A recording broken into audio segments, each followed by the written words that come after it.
చైనాలో నియంత పాలన ఉంటుంది.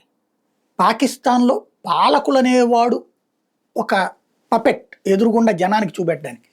కానీ అక్కడ ప్రభుత్వాన్ని నడిపేదంతా సైన్యమే. కాబట్టి అక్కడ రక్షణ వ్యవహారాల్లో బంకర్లు లేకపోతే కనుక అండర్ గ్రౌండ్ టన్నెల్స్ కాశ్మీర్‌లోకో, ఈశాన్య రాష్ట్రాల వైపుకో ఇట్లాంటివి తవ్వగలుగుతున్నారు అంటే చైనా గాని, పాకిస్తాన్ గాని అక్కడుండే ప్రభుత్వాలు వాళ్ళ చేతిలో ఉంటాయి కాబట్టి.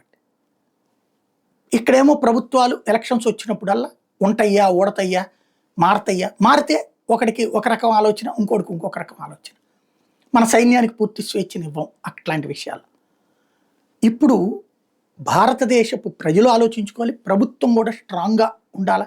మన సైన్యానికి పూర్తి స్వేచ్ఛ, నిధులు అవసరం. ఏంటంటే ఇజ్రాయెల్ దాడులప్పుడు కనబడ్డాయి కదా!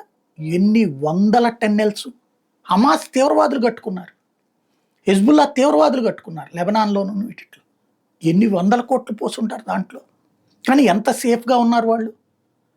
కింద టన్నెల్స్‌లో నుంచి ఏకంగా ట్రాన్స్‌పోర్టేషన్ మన మెట్రోలో వెళ్ళినట్టు వెళ్ళిపోతున్నారు వాళ్ళు. మెట్రో రైలు వెళ్ళినట్టు అండర్ గ్రౌండ్‌లో. అట్లాంటిది బోల్డన్ని కట్టుకోవాలి మనం. అట్లాగే ఇరాన్‌కి సంబంధించిన అణుస్థావరం కొండ కిందనుంది. దానికి అమెరికా బాంబులేసినా వర్కౌట్ కాలే, ఇజ్రాయెల్ బాంబులేసినా వర్కౌట్ కాలేదు.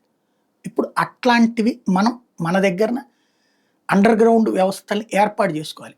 భారతదేశం ఈ యుద్ధాల నుంచి, తాజాగా జరుగుతున్న పరిణామాల నుంచి నేర్చుకోవాల్సింది చాలా ఉంది.